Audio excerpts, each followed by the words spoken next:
आदिम तीर्थंकर प्रभु आदिनाथ मुनिनाथ, आदि व्याधि अगमग मिटे तुम पद में मम मात। चरण शरण है आपके तारण तरण जियाज, भवदधि तट तट ले चलो करुणा कर जिन राज।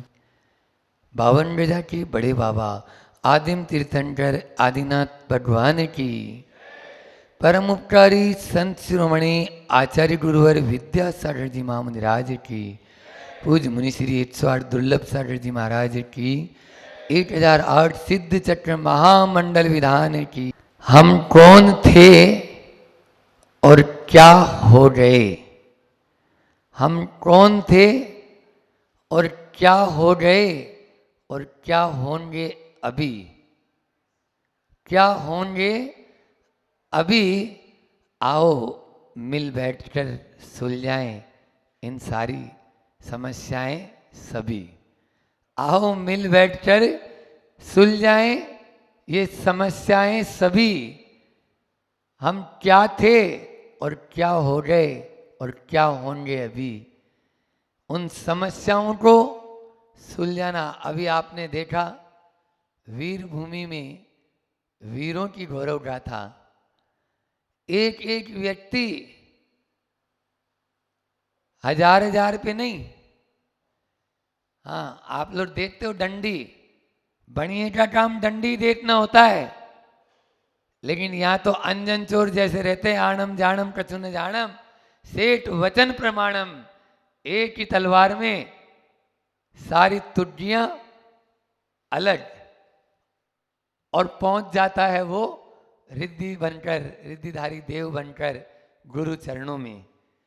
ये तभी संभव है जब विश्वास हो।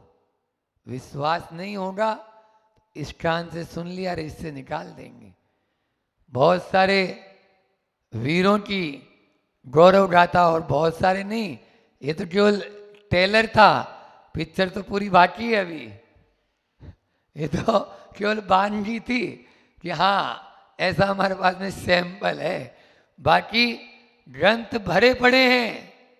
छोटा सा है जैन गौरव, और उसके अलावा स्वतंत्रता संग्राम में जैन धर्म का योगदान, मोटे मोटे 3 वॉल्यूम निकले हैं भारतीय ज्ञानपीठ से, आप पढ़ना पठनीय है। जैन जागरण के अग्रदूत, अभी की नहीं, 1857 से लेकर 1947 तक उन 90 वर्षों में किन किन लोगों ने योगदान दिया और कहाँ कहाँ दिया, मतलब गिनती ही नहीं है। इतने लोग, उस समय अंग्रेज लोग भी लोहा मानते थे।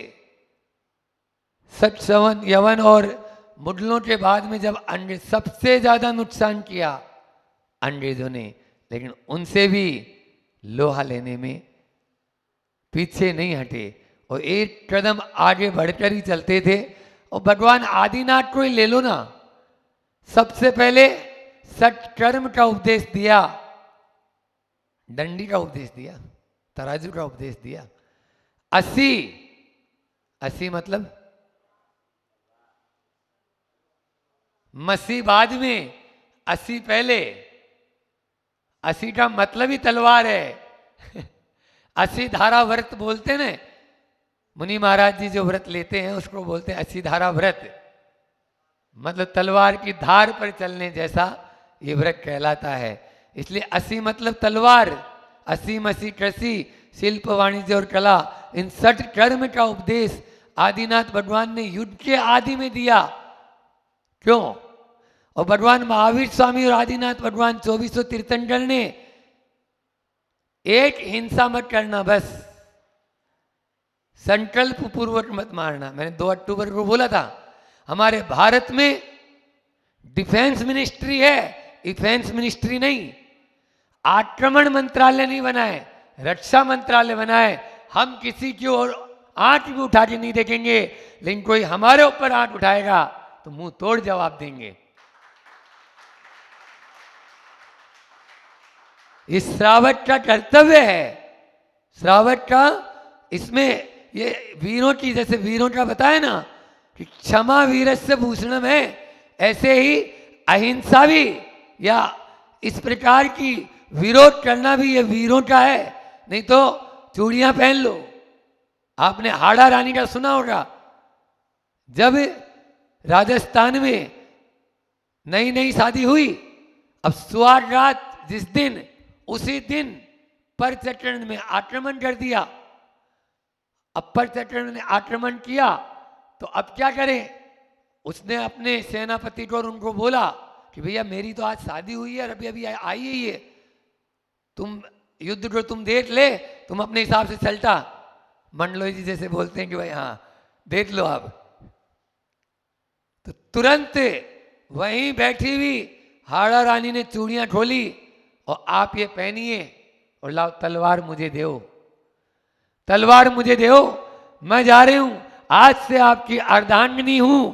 इस राज्य का, इस देश की रक्षा करना मेरा भी कर्तव्य है। आपको बैठना है तो आप बैठो, मैं जाऊंगी। और कहते हैं वो राजा चला। अब युवक तो था ही, लेकिन मन में तो रानी रहती ही है। अब रानी रहती है, ये झरोके में खड़ी है और वो घोड़े के ऊपर सवार होके जाता है। और कहते हैं ना कि अंदर में जब मेल होता है तो अपना आप ही, उसने पीछे मुड़ के देखा और ये खड़ी थी, दोनों की नजरें मिली, ये समझ गई अभी भी मेरे में ही मन है, ये क्या जीत के आएगा, कुछ जीत के नहीं आएगा। तुरंत दासी को बुलाया और दासी को कहती है जाओ एक थाल लेके आओ। और थाल लेके और आया और उस पर लाल कपड़ा बिछाया और तलवार ली, खंजर, और तुरंत अपनी गर्दन उससे अलग करके उसमें लगाती है और जाके बोल दो अच्छे से युद्ध करके जीत के आना, रानी ने संदेश भेजा है। ये थी यहाँ की महिलाएं एक साथ। ये तो एक उदाहरण है, अनेकों उदाहरण इसी प्रकार से, यानी धरती की रक्षा के लिए, मातृभूमि की रक्षा के लिए जिस प्रकार के बलिदानों की गौरव गाथा आपने सुनी है। एक गुजरात के सेठ हुए हैं, वो भी भामाशाह का नाम तो खूब सुना महाराणा प्रताप के, लेकिन उनका नाम था झगड़ू शाह, झगड़ू शाह। और अपने राज्य के प्रति वफादार और जो राजाओं को भी उधार देने की कैपेसिटी, ऐसे दीवान झगड़ू शाह। और वो झगड़ू शाह, अकाल की स्थिति आई थी और अकाल में पता चला गुप्तचरों के माध्यम से कि झगड़ू शाह के पास में 20 कोटे अनाज के भरे हुए हैं। राजा ने बुलाया और झगड़ू शाह को कहा कि तुम्हारे पास में अनाज है? अनाज मेरे पास में एक दाना भी नहीं। तुरंत झगड़ू शाह ने कह दिया झूठ बोलते हो, जैन हो। बोले आप ही चलकर देख लीजिए ना, मेरा एक भी दाना नहीं है। और एक एक कोठा खुलवाया गया और जैसे ही कोठे का दरवाजा खोला, खनखनाता हुआ इतना बड़ा ताम्र पत्र, और उस ताम्र पत्र पे लिखा हुआ है इस कोठे का अनाज अकाल पीड़ित जनता का है, अकाल पीड़ित जनता का है। अब बताइए मेरा एक दाना है नहीं तो राजा साहब मैं आपको दूं कहां से? ये 20 के 20 कोठे अकाल पीड़ित जनता के हैं। ये थी पहले की दानवीरता, दानशीलता, जिसको कहते हैं रग रग में देश के प्रति, मातृभूमि के प्रति बहुत भावना रहती थी। सुन तो अपन ने बहुत लिया, लेकिन 4 बातें अपन को याद रखना है इन सब बलिदानों को कर्जा चुकाने के लिए। कर्जा तो चुक भी नहीं सकता है, कोई भी नहीं चुका सकता। जो देश के लिए मर मिटा है, ऐसे लोगों का क्या उनके बलिदान की कीमत चुका पाएंगे? कोई भी नहीं चुका सकता है। लेकिन फिर भी आचार्य श्री जी के उन 4 सूत्रों को आपको देता हूं कि सबसे पहले से स्वभाषा, स्वभाषा, स्व शिक्षा, स्व रोजगार और स्वदेशी, स्वदेशी, इन 4 बिंदुओं पर आप विचार करेंगे तो स्वर्ग में है। पद्म पुराण में रविशरण आचार्य कहते हैं और आदि पुराण में भी आचार्य भगवंत कह रहे हैं कि कोई भी योद्धा रणांगण में जा रहा है तो एक और उसकी पत्नी विजय का सेहरा लेके खड़ी है कि मेरे पतिदेव आएंगे और मैं उनको विजय का सेहरा पहनाऊंगी। और दूसरी ओर यदि वो वीर गति को प्राप्त होता है तो स्वर्ग में सुरांगनाएं, अप्सराएं माला लेके खड़ी है कि मेरे होने वाले वो पति होंगे। यह आचार्यों ने लिखा है। ये तो विडंबना है भारत की कि बस अब 2 ही बच्चे, उसमें एक लड़का और एक लड़की। क्या होगा इस देश का? अन्यथा एक संतान केवल देश के नाम, एक संतान, 4 संतान कम से कम। आप देख लीजिए पुराने इतिहासों को उठा के, कम से कम 4, उसमें से एक देश के प्रति, एक समाज के प्रति, एक अपने माता पिता की सेवा के प्रति और संबंधियों के, रिश्तेदारों को निभाने के प्रति। इस प्रकार से बंटवारा बताया। सागार धर्मामृत पढ़ो तो पंडित आसादर जी को एक बात स्पष्ट लिखी है। ब्याह शादी भी किया तो वो भी कोई काम का नहीं बचा। बोलो, ब्याह किया तो क्यों किया? या तो बाबा जी बन जाता हमारी तरह। अब ब्याह किया है, हमारे तो संतान नहीं होना ना, हम तो बाल ब्रह्मचारी हैं। अब उसकी ये नैतिक जिम्मेदारी बनती है, अन्यथा वो राष्ट्र के ऊपर भार है, मातृभूमि के ऊपर भार है। ये यदि वो अपना फर्ज नहीं निभा रहा और ये जो उसका कर्तव्य हो उस कर्तव्य को पूरा नहीं कर रहा तो कौन करेगा? ये साधु संत आएंगे इस काम को करने के लिए। निश्चित रूप से ये आप लोगों को सोचना है और ये विचारणीय प्रश्न है। इन प्रश्नों पर अपन को आज जो अभी सांवला जी ने जो बोला है, इन प्रश्नों पर उन्होंने 2-4 जो बिंदु बोले, जैसे जाति की बात आई तो आचार्य पूज्यपाद स्वामी समाधि तंत्र में कह रहे हैं जाति जो होती है वो देह के आश्रित होती है और धर्म आत्मा के आश्रित होती है। आप जाति के पीछे अपने धर्म को मत छोड़ो, जातिवाद में अपने धर्म को मत बांटो। ये आचार्य पूज्यपाद हजारों साल पहले कह गए, फिर उसके बाद में क्यों हम बट रहे हैं आपस में? और पहले तो राष्ट्र धर्म जैन धर्म ही था, जैसा एल खारवेल का बताया गया है। उड़ीसा के आप जैन धर्म, माखनलाल चतुर्वेदी की पुस्तक पढ़ो आप। पूरे उड़ीसा में कलिंग जिन की उनको यानी जो है उपमा दी जाती है। और आज भी हाथी गुफा का वह शिलालेख जैन गौरव गाथा को गा रहा है, जिसका पहला शब्द है ओम नमः सिद्धेभ्य, नमो सिद्धाणम से। जो 84 यहाँ 84 फीट की प्रतिमा है भावनगंज में, वो 84 पंक्तियों का शिलालेख है। आप खारवेल की हाथी गुफा में जाके देख लेना, दरवाजे पे लगा है 84 फीट की प्रतिमा यहाँ पर विराजमान, और वहां 84 पंक्तियों का वो शिलालेख है। ये क्या है? ये हमारे जैनियों की गौरव गाथा का बहुत बहुमान, और बहुमान ही नहीं, हम तो उनका कर्जा तभी चुका पाएंगे जो 4 बिंदु मैंने दिया। और आचार्य श्री जी बात कह रहे हैं कि स्व शिक्षा हो, सबसे पहले स्व भाषा हो। हम दूसरे की विदेशी भाषा पर, आचार्य श्री जी ने कहा राग की नींव पर निर्माण कर लेना बिल्डिंग का संभव है, लेकिन विदेशी भाषा पर किसी राष्ट्र का निर्माण असंभव। विदेशी भाषा पर किसी राष्ट्र का निर्माण असंभव, 3 काल में नहीं हो सकता है। इसी प्रकार से एक हाइकू दिया विदेशी शिक्षा के ऊपर। विदेशी शिक्षा ढो रहे हैं तभी हम ढो रहे हैं। बोलो, विदेशी शिक्षा नीति पर ये तो भलाओ मोदी जी का कि अभी 5वीं कक्षा तक, मैं तो यहाँ बैठे हुए सब पदाधिकारियों से बोलूंगा यहाँ पर बैठे हैं श्यामला जी भी और बाकी लोग भी आते हैं, इन लोगों की भावना भी है। तो हमारी शिक्षा नीति में ऐसा आमूल चूल परिवर्तन चाहिए।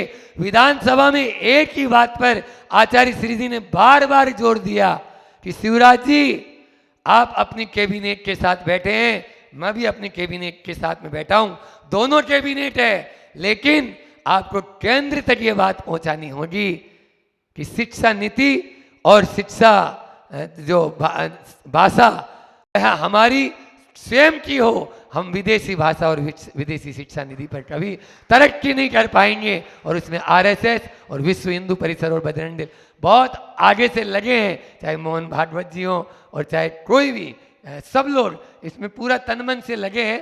और आगे भी मेरा भाव है कि इसको आचार्य श्री जी का जो सपना है वो पूरा होके रहेगा। आचार्य विद्यासागर जी महाराज या तो बोलते नहीं और बोलते हैं तो उसमें से कम करते नहीं, और जो बोल देते हैं वो होकर रहता है, वो होकर रहता है। इधर हथकरघा स्वरोजगार की बात आई तो हथकरघा के बारे में हम लोग गढ़ाकोटा पंच कल्याण समय उस समय भी आए थे आप, तो गढ़ाकोटा के पहले अपने तेंदुखेड़ा, तो तेंदुखेड़ा में थे हम लोग। और तेंदुखेड़ा में आचार्य श्री जी ने हथकरघा की, उसके पहले 2015 में धनतेरस के दिन मेरी दीक्षा के बाद बीनावाड़ा में एक हथकरघा की शुरुआत की थी, एक हथकरघा केंद्र जिसमें 9 हथकरघा लगाए थे उस समय। और आज 150 से ज्यादा स्थानों पर हथकरघा केंद्र चल रहे हैं, 150 से ज्यादा स्थानों पर, जहां डोंगरगढ़ में 108 हथकरघा एक स्थान पर है। और उस समय इधर कंप्यूटर से बटन दबाया गुरुजी ने और उधर मोदी जी के माइंड में कंप्यूटर बटन दबा और उन्होंने दूसरे दिन ही पेपर में, मूल सब पेपरों में हेडलाइन आई, लाखों लोगों को रोजगार देने की क्षमता है हथकरघा में। ये मोदी जी ने स्वयं बोला। आचार्य श्री जी ने पहले दिन सोचा और दूसरे दिन मोदी जी ने कहा। तो इधर गुरु जी की संप्रेषण शक्ति इतनी प्रबल है और इतनी तेज है कि वो नजर उठाना तो बहुत दूर है, सोच लें तो सोचने के माध्यम से उनका बहुत काम हो जाता है। तो मैंने बोला स्व भाषा, स्व शिक्षा, स्व रोजगार और अंतिम है स्वदेशी, जिसकी चर्चा अपन सब कर रहे हैं। देश को तभी बचा पाएंगे जब हम उन वीरों के बलिदान को याद रखेंगे, वीरों के बलिदान को भूल जाएंगे। देश को आज इसी स्थिति में स्वाभिमान बचा ही नहीं।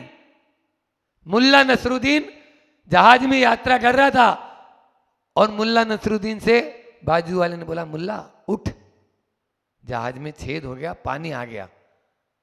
मुल्ला देखा और फिर सोना शुरू, फिर सोना शुरू। थोड़ी देर बाद में फिर बाजू, भैया सब यात्री उतर उतर के जा रहे हैं, मुल्ला उठे, जहाज डूब जाएगा, अब पानी पूरा भर रहा है। मुल्ला फिर देखा और फिर वापस वही ठर्राटे मारने शुरू, जैसे आप लोग सुबह सुबह कर लेते हैं, माँ उठा रही और बच्चा फिर सो जाता है। अब वो मुल्ला तीसरी बार फिर वापस उसको, अरे उठ जल्दी, पूरे जहाज ही पूरा डूब जाएगा। अब के मुल्ला नसरुद्दीन खींच कर बोलता है, क्या जहाज मेरे बाप का है, डूबने दो, डूबता है तो डूबने दो। मुल्ला नसरुद्दीन बोलता है जहाज मेरे बाप का है। बस ये स्थिति आज के इन तथाकथित स्वदेशी लोगों की हो रही है, जो देश को अपना तो बोल रहे हैं लेकिन देश डूब रहा है तो डूबने दो। क्या हमारे पिताजी का है? कौन बचाएगा? बोलो, कौन जागेगा? अरे आप ये अपने से शुरुआत करनी है, किसी दूसरे से शुरुआत नहीं करनी है कि वो मुझे आके संदान सागर जी बोले या सांवला जी बोले या कोई तीसरा मोदी जी बोले तब हम जागेंगे। हमें शुरुआत अपने से करनी है, दूसरे से नहीं। विनोबा भावे के पास में कुछ युवक विश्वविद्यालय के आए और बोला, बाबा हमें कुछ सूत्र दो ना। सूत्र बाद में दूंगा, पहले भारत का नक्शा बनाओ, पहले भारत का नक्शा बनाओ। अब भारत का नक्शा काय से? लकड़ी के पासों से, ऐसे नहीं कलम से बनाना है, वो कलम से ही टेढ़ी कीर है, कोई सीधा साधा थोड़ी है भारत का नक्शा बनाना। बनाया हो आप लोगों ने, मैंने तो बनाया है, कई बार बना के विद्यालय में प्रस्तुत भी करते थे। तो वो भारत का नक्शा पासों से बनाना है, जो लकड़ी के पासे होते हैं। अब कैसे बनाएं? उलझे हुए, काफी देर हो गई, बहुत देर से उलझे हुए, नहीं बन पा रहा है, बहुत देर से। तब एक युवक की दृष्टि गई, इसमें एक और भारत के नक्शे की जो लाइनें हैं, तो दूसरी ओर क्या लिखा हुआ है। देखा तो उसमें देखा, अरे ये तो कोई आदमी के अंग नजर आ रहे हैं, उंगलियां हैं, हाथ है, पाँव हैं, सिर भी है। सबको पलट पलट के देखा, हाँ इसमें पाँव भी है, इसमें देखो हाँ ये हाथ भी है। बस कुछ नहीं किया उन्होंने, तुरंत 1 मिनट लगी, आदमी का नक्शा बना दिया उन्होंने। आदमी का जहाँ सिर होता है वहाँ सिर जोड़ दिया, जहाँ हाथ होते हैं हाथ जोड़ दिए, जहाँ पाँव होते हैं पाँव जोड़ दिए, और उसको जैसे ही पलटा तो नजर आ गया भारत का नक्शा। बस ये है, आदमी व्यक्ति से समाज बनता है। इसलिए नींव जो है वो है, नींव के बिना अस्तित्व नहीं है, लेकिन कलश के बिना व्यक्तित्व नहीं है। नींव के बिना अस्तित्व नहीं है, लेकिन कलश के बिना व्यक्तित्व नहीं है। हमें नींव प्रदान की है उन गौरव वीरों ने, तो नींव आपको अस्तित्व मिला है, उस अस्तित्व का उपयोग करो, नहीं तो व्यक्तित्व की कोई कीमत नहीं है। केवल जन्म लेना है और मर जाना है, ऐसे तो पशु भी कर रहे हैं, इससे कुछ भी होना जाना नहीं है। लेकिन उन्होंने बलिदान क्यों किया था? हम क्या थे और क्या हो गए और क्या होंगे, अभी तो आगे आने वाले समय में क्या हो रहा है। ये मोबाइल का युग, ये इंटरनेट का युग, और ये व्हाट्सएप चैटिंग और फेसबुक का युग, पूरे के पूरे हमारे नौजवान, जिसको आज देश की बागडोर संभालनी चाहिए, वो उस छोटी सी डिबिया में लगा है और घंटों घंटों बर्बाद कर रहा है। मेरा तो उन सबको आह्वान करना है कि भारत आपकी बाट जो रहा है, और आओ अब लौट चलें। गुरुजी ने रास्ता बता दिया, ऐसे ऐसे महापुरुषों ने रास्ता बता दिया है, तो अब चलना तो हमको पड़ेगा। और वापस लौटकर उस इतिहास को, अभी जो पुस्तक आप लोगों को दी गई कि सोने की चिड़िया और लुटेरे अंग्रेज, ऐसे एक नहीं अनेकों, भारत में गरीबी और अंग्रेजी शासन, द पुअर्टी इन ब्रिटिश, अभी बोलते बोलते आ गया था एक नाम, कि मैंने उसका भी लिखा कि उसका नाम हो जाए भारत हाउस। हम क्यों बोले? अपनी माँ को गाली मैं सुनना पसंद नहीं करूंगा, चाहे कोई देशभक्त हो चाहे कोई भी हो। जब भी आपको इंग्लिश वाला नाम बोलने की आवश्यकता पड़े, वहां पर भारत जोड़ दो। भारत हाउस भी बोलेंगे तो वहीं पहुंचेगा आदमी, और दूसरी जगह नहीं पहुंचेगा। इसलिए भारत हाउस को हम भारत को भारत ही बोलेंगे। मेरे मुख से तो कभी आप दूसरा नाम सुन ही नहीं पाएंगे, न प्रवचन में भी बोलूंगा उस नाम को, क्योंकि वो मेरी माँ को गाली बकना है, और जो मेरी माँ को गाली बकेगा मुझे बहुत उसके लिए सोचना भी पड़ेगा। इसलिए आप जब कभी भी हम भारत को भारत बोले, क्या उसमें कमी है क्या? अभी आपने ही बताया कि भरत के नाम पर ही तो भारत पड़ा, तो फिर हम दूसरा नाम न भजन में गाएं, न आरती में गाएं, और न किसी पूजा की पंक्तियों में बोले, केवल भारत को भारत बोले, हमारा सब कुछ हो जाएगा। जो भी विदेशी मेरी संपर्क में आता है, आते ही हैं हर साल 15 से 20 लोग अभी यहाँ भी, तो जो भी सिंगापुर वाले आते हैं चाहे अमेरिका वाले आते हैं, उनको एक ही नियम दिलाता हूँ, भाई तुम भारत के बाहर रह रहे हो कोई बात नहीं, क्योंकि मेरे भारत का परचम वहाँ भी लहरा रहा है, और तुम जो सिद्धांतों का पालन करके चल रहे हो वहाँ पर भी तुम अपने हाथ से भोजन। कल ही आया था अमेरिका का लड़का, बोला ऑस्ट्रेलिया का, बोले महाराज जी अपने हाथ से भोजन बनाता हूँ, किसी दूसरे से बनाया हुआ नहीं खाता हूँ और न छूता हूँ। ऐसे लोगों को देखकर जैसे डब्बा खोलते ही मालूम चल जाए हाँ ये जैन है, लेकिन ये हमारी सारे के सारे, तो बस उनको एक ही नियम देता हूँ, तुम भारत को भारत बोलना और कुछ नहीं। हाँ अभी शुरू शुरू में तुम्हें तकलीफ आएगी तो तुम कोई बात नहीं, चूक जाओ, 9 बार नमोकार मंत्र बोल लो, सीधा सीधा। आप तो मान लीजिए भूल से भूल गया नाम, पहले 9 बार नमोकार मंत्र मैं 18 बार बोलता हूँ, कभी भूल जाए तो वैसे भूलता ही नहीं अब तो इसलिए, और वो लोग 9 बार बोलते हैं। तो इन चीजों को जब तक हम अपने अंदर में समाहित नहीं करेंगे, आचार्य श्री जी अस्वस्थता की अवस्था में भी जब निर्वाणा रिसोर्ट में इंदौर में निर्वाणा में थे, तो वहाँ के हाईकोर्ट के जज पूज्य श्री जी के गुरु जी के दर्शनार्थ आए तो 1 घंटा तक उनको यही बात बोली, 1 घंटा तक वो स्पीच रखी हुई है। ऐसे ही शिक्षा नीति के ऊपर जो आपके रंजन जी आए थे, तो वो डोंगरगढ़ में उन्होंने जो इसरो के प्रमुख चीफ थे, ऐसे रंजन मुखर्जी ने पूरा का पूरा आचार्य श्री जी ने जैसा लिखा वैसा का वैसा शिक्षा नीति में आए और 5वीं कक्षा तक हो गया है, लेकिन वो आगे भी हो जाए ऐसी हमारी भावना है।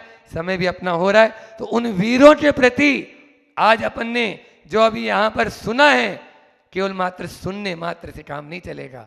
नहीं तो ऐसा नहीं हो कि कुछ लोग वोटों के खातिर, स्वर्ग में ये चर्चा भी चलती होगी जैसे अपन यहाँ बैठे हैं, वहां पर भी तो बोलते ही होंगे ना आपस में वो लोग भी।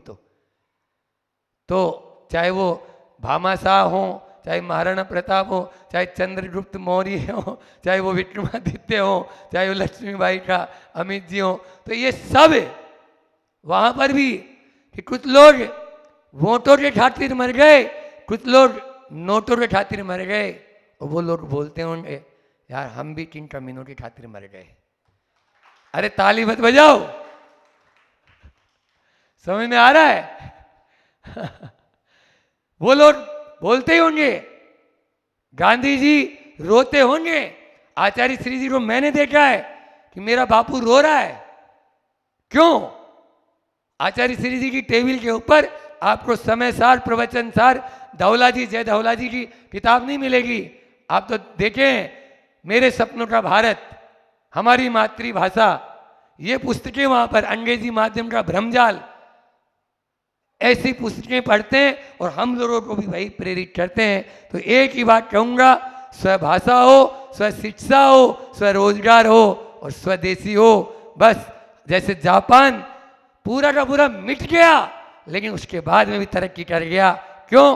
क्योंकि भी जापानी और भी गैर जापानी, हम जापानी हैं, लेकिन यहाँ तो भारत की दुर्दशा ऐसी है, वो दूसरे देश की टी शर्ट पहन के और अपने आप को गौरवान्वित महसूस कर रहा है।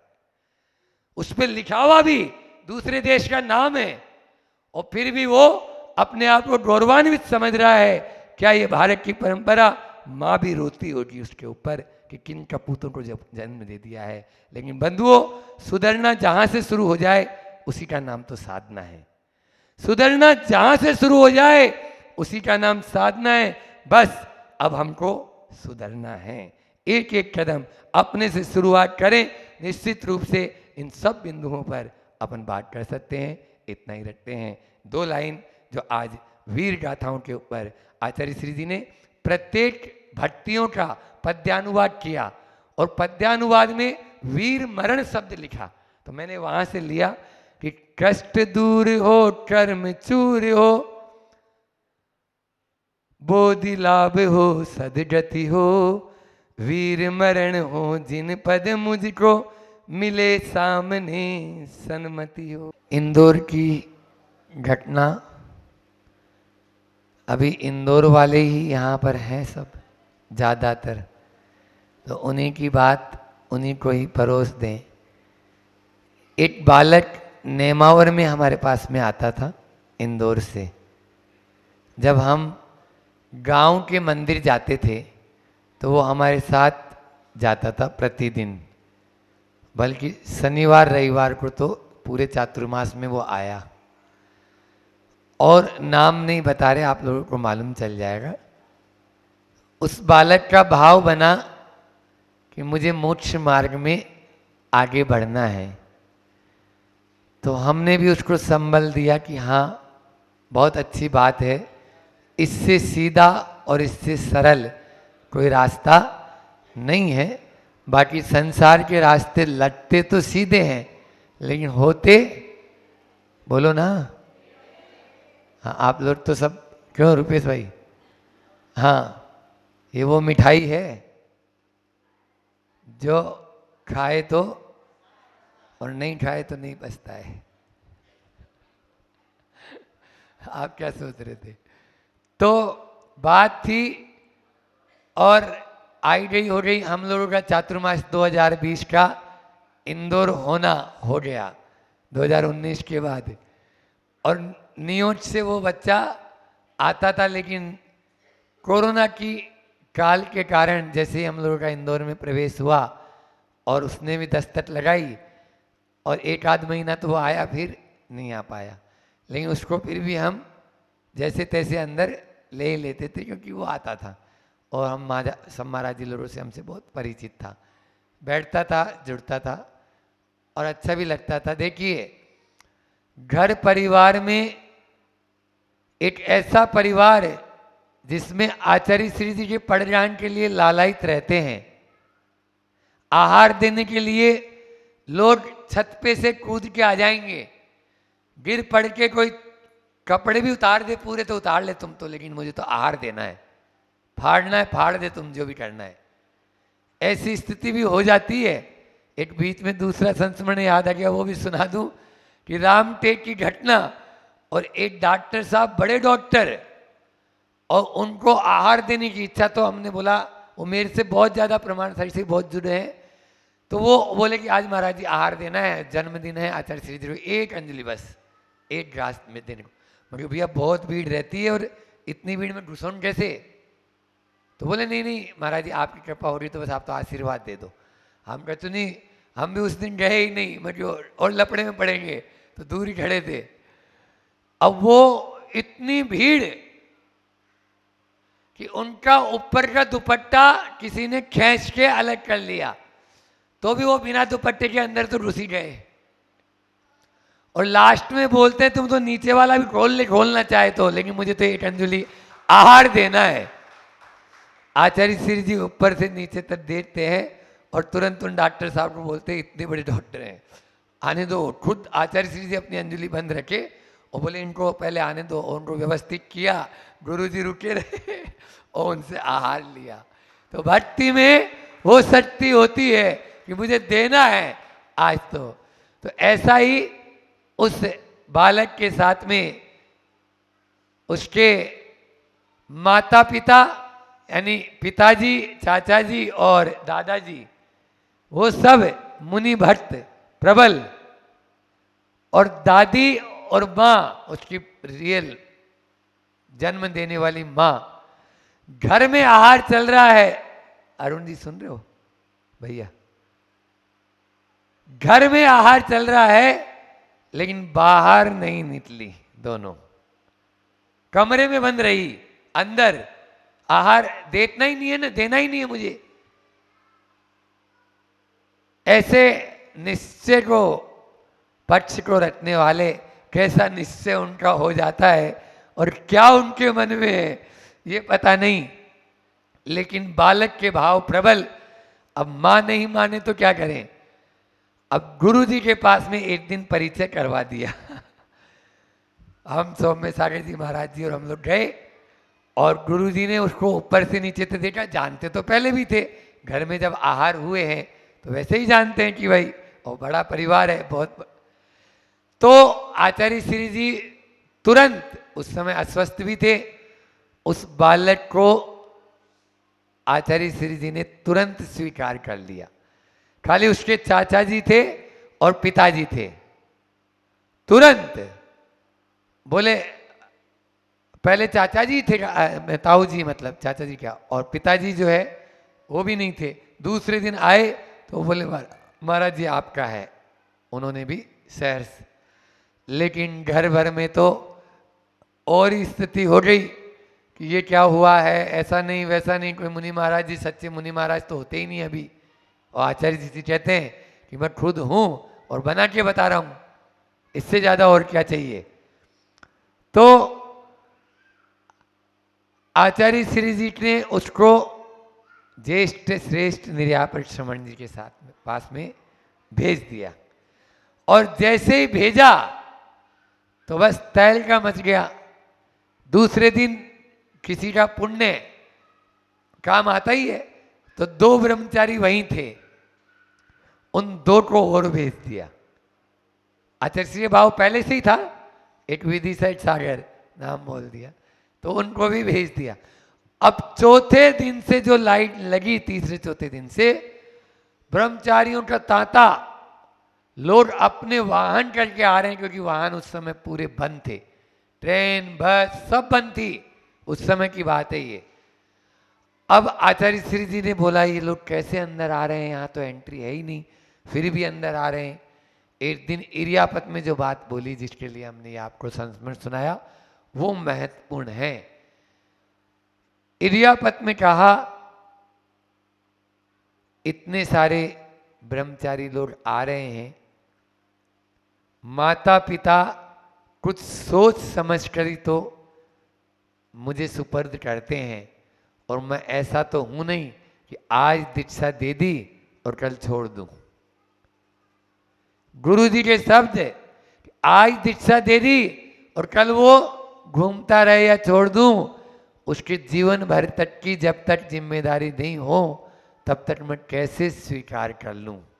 ये है गुरु जी का। एक तरफ बुला बुला के दीक्षा देने वाले भी हैं और एक तरफ आचार्य श्री जी की ये सोच ही हर व्यक्ति को लालायित करती है वहाँ तक पहुँचने के लिए। गुरु जी के पास में वो हमें याद है, गुरु जी ने कहा ऐसे कैसे मैं छोड़ दूँ, कुछ सोच समझ के ही तो मुझे वो अपने कलेजे का टुकड़ा देते हैं, और मैं ऐसे उनको किस प्रकार से भी स्वीकार कर लूँ कि आज वो यहाँ रहेगा और कल फिर नहीं पाया तो उसका आगे मोक्ष मार्ग नहीं चल पाया तो। इसलिए बहुत सोच समझ कर एक कदम बढ़ते हैं। फिर वो लोग नेमावर जब हम पहुंच गए यहाँ से, तब भी वो आए थे और उसमें उनकी माताजी भी थी, और माताजी बहुत बोली कि आप मुझे मेरा बेटा लौटा दें। तो आचार्य श्री जी ने एक ही बात बोली थी, मैंने तो उसको पकड़ा ही नहीं, लौटाने की बात कहाँ है। और आप ये न समझो अभी ब्रह्मचारी हैं, मुनि नहीं बने हैं, इसलिए ऐसा भी मत समझो।